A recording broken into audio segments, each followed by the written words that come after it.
सोलापूर प्रसिद्ध शेंगा भाजी बघणार आहोत. त्याच्यासाठी 1 वाटी शेंगा घेतलेले आहेत. यामधले थोडेसे शेंगा आपण शिजवून घेणार आहोत.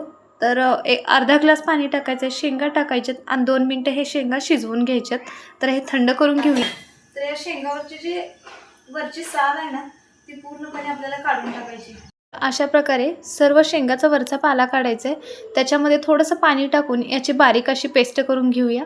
राहिलेले शेंगा तळण्यासाठी अर्धा चमचा तेल टाकायचं आहे आणि शेंगा चांगल्या प्रकारे 2 ते 3 मिनटं तळून घ्यायच्यात. फोडणीसाठी 2 चमचे तेल टाकायचे, त्याच्यामध्ये जिरे, 2 कांद्याची पेस्ट करून घेतली आहे, कलर चेंज होईपर्यंत परतून घेऊया. त्याच्यामध्ये 2 टोमॅटोची प्युरी, आलं लसूण आणि कोथिंबीरची पेस्ट टाकायची, थोडीशी हळद, मीठ, चवीपुरतं काळं तिखट टाकूया, गरम मसाला टाकायचा आहे, बारीक केलेली पेस्ट टाकायची आणि सर्व मिक्स करून घ्यायचं आहे. तळून घेतलेले शेंगा टाकायच्यात. आवश्यकतेनुसार पाणी टाकून एक 5 ते 6 मिनटं ही भाजी शिजवून घ्यायचं. अशा प्रकारे आपली भाजी